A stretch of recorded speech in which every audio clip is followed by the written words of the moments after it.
Salut tout le monde, ici Sarah Charbonneau et je vous souhaite la bienvenue à l'émission La Clique. Cette semaine, on vous amène dans les coulisses du spectacle de Louis-Jean Cormier pour le festival Québec Exquis. Aussi, on s'entretient avec Benoît Brière, lui bien sûr qui est de passage à Québec pour nous jaser du spectacle Brou. Et on a le plaisir d'accueillir Guillaume Pinault le soir de sa première à Québec.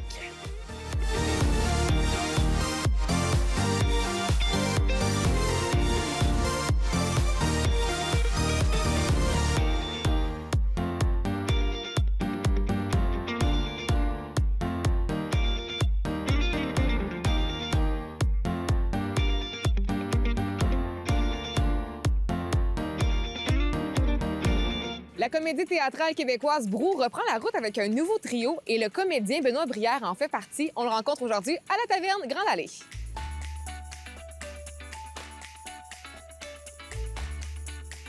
Benoît Brière, bonjour. Allô? Je vous souhaite la bienvenue sur La Clique. Merci, c'est gentil. Là, on se rencontre pour parler de Brou. Ouais.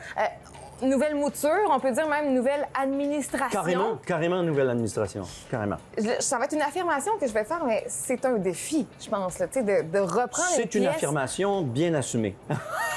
Non, mais Oui. c'est vrai, là, Ben tu sais, première représentation, mars 1979, il y en a eu des décennies Il s'est depuis. passé quelques affaires. Ouais. On se sent comment de reprendre ça? Nerveux, très nerveux. En fait, plus maintenant, parce que ça fait quand même là, 3 ans, puis 3 ans avec 2 ans de break, vous allez me dire. Mais quand on a pris la décision d'essayer, suite à l'invitation du trio d'origine, de poursuivre l'aventure, quand on a pris la décision de le faire, c'est sûr qu'on est assez nerveux. Parce qu'on a tellement d'admiration pour les 3 acteurs et tous les auteurs de cette magnifique aventure qui est née, comme tu disais, en 1979. C'est quand même 40 ans de représentation. 3322 fois. Un C'est détail. du stock. C'est un détail. C'est un record Guinness. Alors nous, on s'attaquait à un record Guinness. Et là, on s'est dit, bon, on va le faire avec le plus d'humilité possible. Il n'y a pas un acteur qui a une réputation comique qui rêve pas un jour d'avoir un Brou. Là, tout d'un coup, on avait l'accès à Brou. Alors, on s'est dit, OK, on va le faire. On a tellement été accueillis là-dedans, d'abord par le trio original et les auteurs, avec tellement d'élégance et de générosité. Ils nous ont dit, là, ça vous appartient, c'est votre affaire. Vous ne nous verrez pas s'ingérer dans oh, tu devrais faire ceci. Non, c'est à vous autres, ça vous appartient. Vous êtes inspirés, vous avez des nouvelles lignes. Faites comme nous autres qu'on a fait pendant 40 ans, puis let's go, on y va. Fait que c'est ce qu'on fait. Et on a énormément de fun à faire ça. Bien, c'est ça l'affaire. Il y a 40 ans, le texte d'origine a probablement été modifié par le premier trio. Vous, est-ce que vous l'adaptez? À quel point on l'adapte à une personnalité, mais sans changer l'essence C'est nécessairement? bien ce que tu dis d'adapter à une personnalité, parce que s'il y a adaptation, ce n'est seulement de cette façon-là, tu comprends?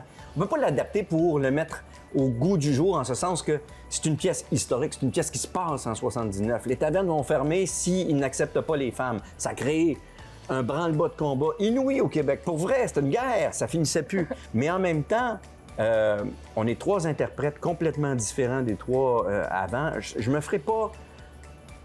J'essaierai pas d'imiter Michel Côté. Je suis pas capable d'imiter Michel Côté. Michel Côté, il y en a un, il est bon comme il est bon. Puis si je fais du Michel Côté, ça va juste être une mauvaise version de Michel Côté. Fait que je vais être honnête avec moi-même. Si j'ai à jouer un personnage qu'il a joué, je vais le jouer à ma façon, selon ce que le personnage m'inspire, ce que l'écriture m'inspire. Et très certainement, ce que, selon Michel Côté, m'a inspiré aussi en le voyant faire. T'sais, je l'ai quand même vu une couple de fois, moi, la pièce, avant un jour d'avoir la possibilité de le jouer. Bref, fait qu'on joue notre version. Et c'est juste des interprètes différents, donc c'est sûr que c'est différent. T'sais. Mais les gens reconnaissent Brou, c'est ça qui est important. Il y a un sketch de moins, il y a des choses qui sont plus là, il y a des nouvelles choses, mais qui sont inspirées par ce que nous avons à livrer. Et les gens qui l'ont vu 10, 12, 14, 15 fois, notre record, c'est 42. Il y a quelqu'un qui dit « J'ai vu 42 fois, je suis venu ce soir, reculons. » Je me disais « Ah, j'ai hâte d'aller ça, je vais revenir. » Tu fais « Bon, ben, coudonc. » Ça n'existe pas, ça, ce genre d'affaires-là, de genre de phénomène-là. Bref, les gens viennent le voir, ils reconnaissent Brou, mais en même temps, ils se disent « Ouais, mais c'est complètement autre chose. » Et c'est tant mieux, dans le sens où vous nous faites oublier le trio original, pas parce qu'on veut l'oublier, simplement parce que c'est une autre livraison des mêmes personnages. 42 fois. Ouais. Ça rit autant, là. Puis oui. c'est vrai, puis c'est 75 des gens qui l'ont vu plus qu'une fois, je pense. 85. 85 Pas de farce. Parce que Martin, on a toujours fait ça dans notre association Ménage à trois, notre production ensemble. Ça fait une dizaine d'années qu'on est ensemble réunis. Puis Martin, il y a toujours quelqu'un de nous trois qui vient faire un laïus d'ouverture avant le spectacle, devant le rideau, souhaiter la bienvenue aux gens, briser la glace. Puis Martin demande aux gens quels sont ceux qui l'ont déjà vu. Puis c'est vraiment 85 de la salle qui l'ont déjà vu au moins une fois. Okay. Il nous reste un 15 à essayer de combler, tu comprends? Mais parce que le 85 ils font pas. Un besoin d'être bon. Mais non. J'ai aimé ça. Non, ils sont. Courant, là, ouais. Yeah! Ouais, non, comment ça va être? Qu'est-ce que ça va être? Ouais. C'est vraiment ça qu'on ressent. Ça nous a calmés. Ça nous a calmés. On a eu un soir d'énervement, puis c'était devant le trio d'origine avec les auteurs. Depuis, ça va, on gère. Les commentaires sont bons de leur part. Oui. Oui, vraiment, ça. Cool. On était choyés de ça. Le principal défi, quel est-il? Mais je pense que je le sais, c'est de se changer 6 fois là, pendant le spectacle. C'est ça le plus tough. Parce que, tu sais, on joue dans une taverne, là, je veux dire, on s'assoit et puis on prend une bière. On joue 7 personnages en 1h45. 7 personnages sur 8 sketchs en 1h40. Ah oui, c'est ça, exactement. Fait que, oui, tu sais, des fois, t'en mets 3, un par-dessus l'autre, pour être certain d'accélérer les prochains. Fait que, ouais, ça, c'est assez physique, merci, tu sais. Donc là... Commence à trouver qu'on est vieux. Ben non. Hey. Ben là, vous êtes quand même sur la route en tabarouette. 75 représentations jusqu'à la fin de l'année avec Luc Guérin, ça, c'est Martin le minimum, Drainville. parce qu'on peut se rendre jusqu'à 100, parce qu'il y a beaucoup d'options là-dedans. Puis à date, ce qui se passe, c'est que certaines villes, c'est presque 1 sur 3, 1 sur 2 même, nous disent quand on arrive là, hey, on va avoir besoin d'autres dates. C'est déjà plein. OK. Oui, on regarde nos agendas. C'est possible, là, pour vous autres? Oui, OK, bien, on book ça. Ça nous arrive, ça, là, en ce moment. Fait que nous, on va jouer, là. On a tellement de fun à faire ça. Et c'est tellement bien reçu. Il y a tellement de réponses de la part du public qu'on s'est dit, tant et aussi longtemps qu'il va y avoir de la demande, on va le faire. Moi, je comprenais pas comment ça se fait que ces gars-là pouvaient jouer 3322 fois. Si je me disais, oh mon Dieu. Quand nous autres, on en joue 16, 20, 24. Au Québec, ça? Non, c'est ça, au monde. Au monde. Même distribution qui joue le même show, non. C'est un record Guinness. Mais il faudrait que ça soit inscrit, là. C'est inscrit. C'est inscrit? Oui, c'est inscrit. Hein? OK. Il y a eu des pièces qui ont joué avec des distributions qui ont changé. Mais la même distribution qui joue le même show pendant 40 ans, non, c'est les premiers au monde. Et les derniers, so far. Et on va pas accoter ça, non. Donc non, là... je joue le fils de 16 ans qui vient prendre sa première brosse. J'ai 56. Si je joue ça 40 ans, je vais avoir 96. Le fils de 16 ans va rentrer qu'une marchette. Oui, mais je vais rentrer qu'une marchette. Ce sera pas crédible. Je peux pas faire ça. Donc là, vous êtes sur la route avec Luc Guérin, Martin Drainville. Vous vous amusez jusqu'à la fin de l'année. Et vous serez d'ailleurs à Québec du 20 au 23 avril prochain. Ça, c'est sûr. Avec Brou à la salle Albert Rousseau. On a vraiment hâte de vous voir sur la scène. Merci de hâte de revenir. Merci. Au retour de la pause, soyez là. C'est au tour de Guillaume Pinault à passer sur la clique.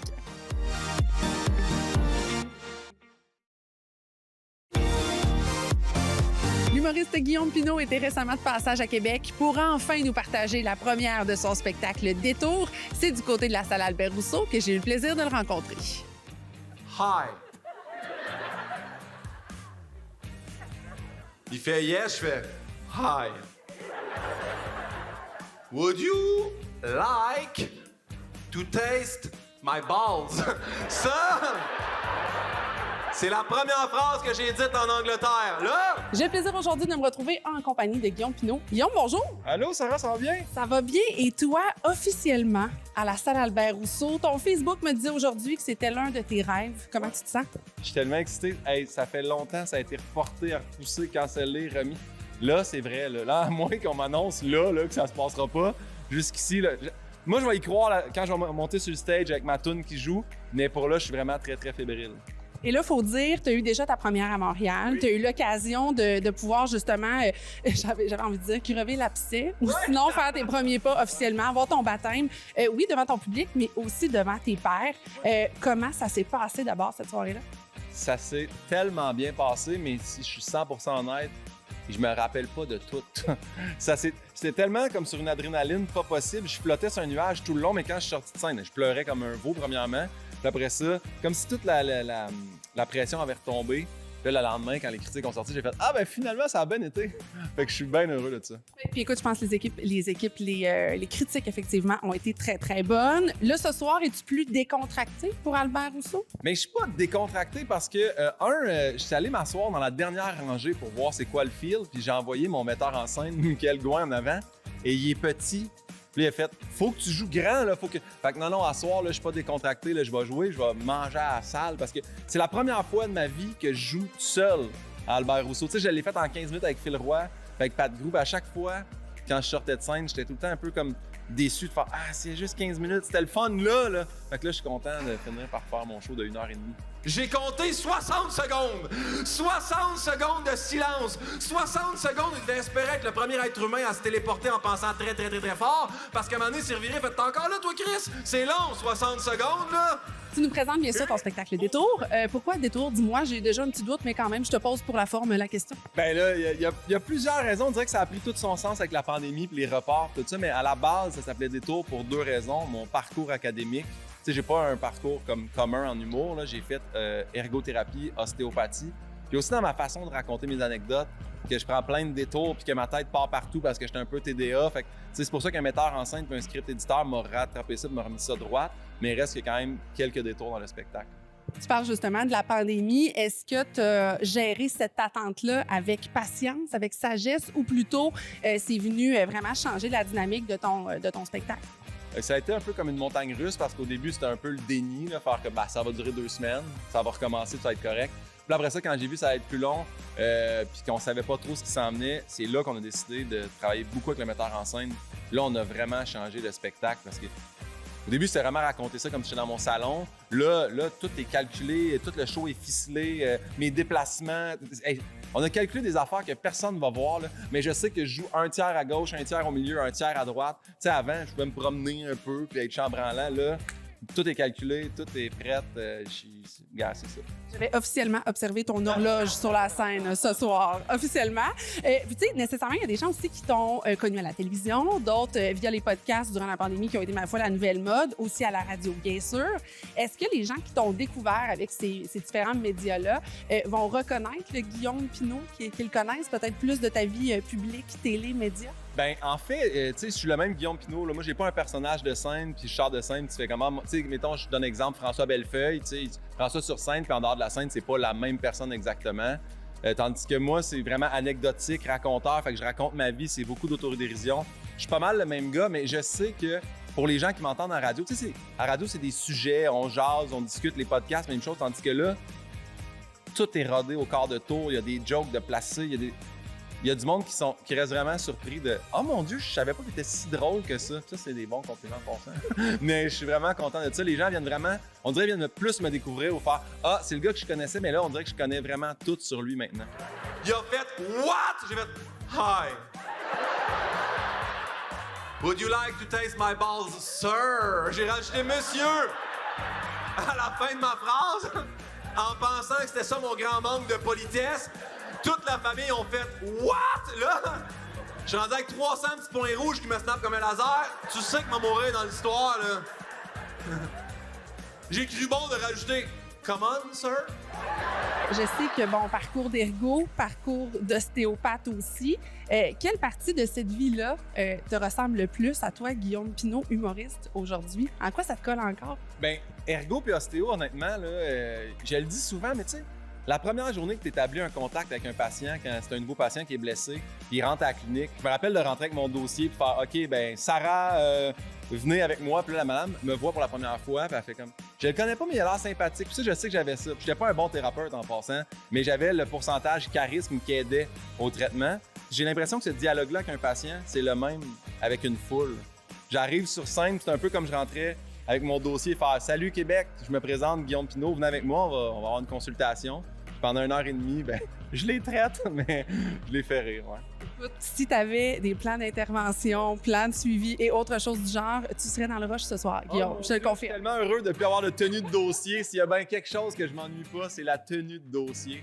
Oui, M. Lemers. Guillaume Pinault, l'ostéopathe de votre femme? Oh, très bien, elle a plus mal au cul en tout. Fait que c'est pour ça que je suis humoriste. C'est bien moins de risque. Je sais qu'avant ton spectacle, tu parlais entre autres de la chanson sur laquelle tu entres avec les 3 accords. Tu parles aussi à ton grand-papa avant d'entrer sur scène. Qu'est-ce que tu vas lui demander spécifiquement ce soir? Finalement, toutes les fois que je dis ça, j'ai un full émotif, mais mon grand-père, il nous a quittés, j'avais 7 ans, mais c'était mon parrain, c'était mon idole. Il m'a construit plein de cadeaux. Quand je monte sur scène, je regarde tout le temps. C'est niaiseux, je check le ciel, mais je check le top des pendrillons là, ou des rideaux. Puis je fais « Hey, grand-père, je veux juste que ça aille bien. » Mais là, maintenant, j'ai inclus mes autres défunts. Là. Fait que là, je demande à ma grand-mère, je demande à mon autre grand-père. Non, tu peux rire, c'est correct? Pareil.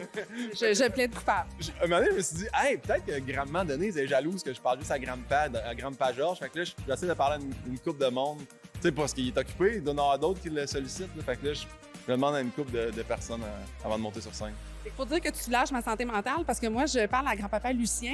Oui. Et là, malheureusement, depuis que ma grand-mère Thérèse est décédée, je leur dis bonjour tous les deux. Des fois, je l'oublie, je m'excuse. Alors voilà, je me sens soulagée. Tu demandes-tu de t'aider à trouver des parkings? Non, je demande au dieu du parking. OK. Moi, grand-papa Laurier, c'est sur le bord de ma blonde. Lui, c'est lui qui s'occupe des parkings à chaque fois. Ouais, il nous aide bien gros là-dedans. Faut lui demander si vous voulez. Il est smart, il est ouvert à tout le monde. Guillaume, je te sens bien préparé pour ce soir. Bien sûr, on va te suivre durant cette belle tournée-là. On va continuer de te suivre sur le web et dans tes différents projets. Qu'est-ce que je te souhaite pour la belle aventure de Détour qui s'amorce officiellement du côté de Québec ce soir? J'imagine qu'il faut dire le mot de Cambronne. Il faut dire merde. Puis moi, apparemment, faut pas que je dise merci. J'ai appris ça aujourd'hui. Ça a l'air que si on dit merde, j'ai comme ah, super. Puis là, je m'en vais. Mais je peux pas dire. Si tu dis merci à merde, ça a l'air que c'est pas bon. Je sais plus quoi faire. Je sais plus comment agir. Alors, je te dis merde et tu peux me quitter d'une manière sauvage. Ciao! C'est dur de pas dire merci, je suis pas capable! Au retour de la pause, soyez là. On reçoit pour vous Vincent Lafortune et Louis-Jean Cormier pour Québec Exquis.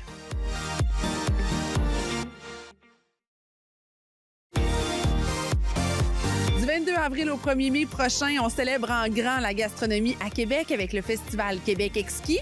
Question de savoir quelles surprises vous attendent, mais aussi à quoi va ressembler la programmation. On a eu le plaisir de s'entretenir avec Vincent Lafortune et aussi de rencontrer Louis-Jean Cormier pour vous. Je vous en dis pas plus. Je vous dis pas pourquoi. Non. L'idée vient de la tête de Vincent Lafortune, qui est le grand Manitou de Québec Exquis. Je pense qu'il a accroché beaucoup sur... qui apprécie beaucoup ma musique, mais qui a accroché sur une idée qu'on a eue en début de pandémie, mon agence de spectacle et moi, la création d'une plateforme numérique québécoise qui s'appelle le 360. Et il nous a demandé, est-ce que ce serait possible de sortir le 360 du studio, parce que toutes les activités du 360 sont dans mon studio à Montréal, le studio d'Endurant. Est-ce que ce serait possible de sortir ça, ce que vous faites là, puis de l'amener sur scène au Palais Montcalm à Québec? Donc, oui, j'ai comme quelle excellente idée. Puis, il faut savoir que sur le 360, il y a plusieurs chaînes différentes, dont une qui est les collaborations. Donc, on invite des artistes en fait, des amis artistes ou des artistes que je connais pas, mais que j'aimerais découvrir, dont j'apprécie, mettons, la musique, à venir chanter leurs chansons avec mes musiciens ou avec les leurs, ou en tout cas, c'est à géométrie variable, puis on réinvente leurs chansons. C'est ce que j'aime probablement le plus dans la vie, c'est inventer des nouvelles manières de jouer de la musique. Puis là, je me suis dit, OK, pour Québec Exquis, on va faire un amalgame de gens qui sont déjà passés au 360 et de gens qui sont jamais venus, dont des noms qu'on avait, on a des listes de gens qu'on veut toujours recevoir, etc. Puis des fois, ça se pointe, ça s'orchestre mal dans l'horaire, etc. Mais il y avait un gars comme Corneille qui était dans la liste depuis longtemps, qui a accepté de venir pour ce show-là et qui finalement fait son entrée officielle dans le 360 aussi.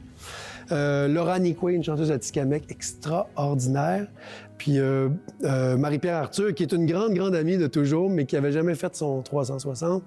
Sinon, Salomé Leclerc et Gab Bouchard, qui étaient déjà passés sur la plateforme. Puis ce que je trouve le fun de ce show-là, c'est l'amalgame entre ce que nous avons créé ici au Québec, qui est la plateforme numérique le 360, qui est très panier bleu, entre guillemets, de ça, donc faite ici, fière d'être faite ici, pas attachée à d'autres grands, mettons des grands géants Internet à l'extérieur. Puis je pense que la volonté d'organiser ce festival qui est Québec Exquis vient de ça aussi, vient de la célébration des artisans de chez nous, des chefs culinaires, des grands gastronomes de ce monde qui font leur travail ici avec des produits d'ici, etc. Donc, je pense que là, c'est joindre l'utile à l'agréable puis faire une espèce d'amalgame qui est très heureux et harmonieux. Je pense que la plupart des musiciens, on on développe ce goût pour la gastronomie. On devient comme des foodies, comme diraient les Anglais. Puis parce qu'on se promène beaucoup, hein. On tourne partout, puis on devient même apte à créer pratiquement des registres de tel ou tel resto dans telle ville, etc. On pourrait faire ça. Là, on est rendu là. On s'en parle souvent, les artistes qui tournent là, beaucoup au Québec. Mais dans la région de Québec, il y a eu quelque chose qui s'est passé à travers les années. Puis je trouve dans les 10-15 dernières années, il y a eu comme une explosion de grands restos incroyables. Puis, tu sais, on est rendu qu'on les catégorise par quartier. Là. Ah oui, la gang de Saint-Roch, Limoilou, etc. Tu sais, on les connaît.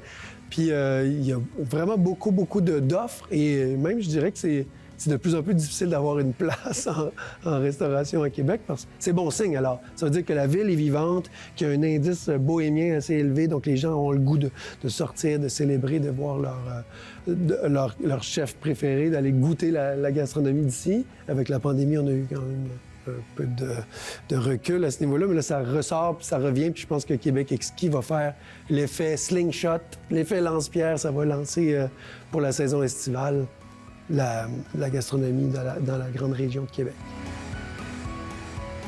Cette année, pour Québec Exquis, en fait, pour le retour de Québec Exquis dans une formule un peu plus normale, on a prévu 3 types d'expériences pour inciter la population à justement soutenir un restaurateur et un producteur participant. Il y a l'expérience au resto, qui est la plus importante. 33 jumelages chefs et producteurs à travers la ville, même à Lévis. Et on propose des menus 3 services dans lesquels le producteur est mis de l'avant. Et tout ça en accord avec notre région vinicole invitée, qui est les vins de Bordeaux cette année. Du côté de l'expérience à la maison, on voulait donner l'occasion justement aux gens qui voulaient vivre Québec Exquis, mais à domicile, de pouvoir le faire. Et donc, on a proposé des boîtes Aliments du Québec au menu en collaboration avec le Château Frontenac. Donc, thématique végétalienne, thématique poisson, fruits de mer, thématique viande. Donc, vraiment de quoi pour permettre aux gens de passer une très belle soirée chez eux. Et en grande nouveauté cette année, l'expérience en plein air dans laquelle on vient occuper Place Jean-Béliveau, à proximité du Grand Marché de Québec, et on vient proposer un concept assez éclaté avec un grand chapiteau, découvrir l'apéro Québec-Bordeaux, donc qui est une planche de dégustation dans laquelle 12 producteurs sont mis de l'avant, avec les vins de Bordeaux.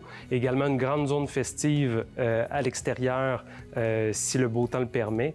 Et également le marché éphémère qui se tiendra au Grand Marché de Québec, donc qui nous permet d'avoir une exposition sur l'innovation alimentaire, mais en même temps de profiter d'une boîte spéciale découverte dans laquelle 6 producteurs sont mis de l'avant et donc ils pourront être achetés directement au Grand Marché de Québec durant le festival. Toutes les informations pour ces 3 grandes catégories-là d'expérience sont sur québecexquis.com. Évidemment, il y a le volet dormir si les gens veulent également profiter de nuitées dans les hôtels qui ont un restaurant participant à Québec Exquis. Et le plus important, donc tout ça se déroule du 22 avril au 1er mai et tous les gens qui auront participé à l'une des expériences, donc pour soutenir un restaurateur ou un producteur participant, se verront conviés à un happening virtuel dans lequel ils vont pouvoir avoir en exclusivité le show le 360 en spectacle de Louis-Jean Cormier et ses invités. Donc, c'est un spectacle qui a été fait au Palais Montcalm. Et donc, il n'y a pas de billets en vente. La seule façon de pouvoir en profiter, c'est de participer à Québec Exquis, qui est cette année fait en collaboration avec Aliments du Québec.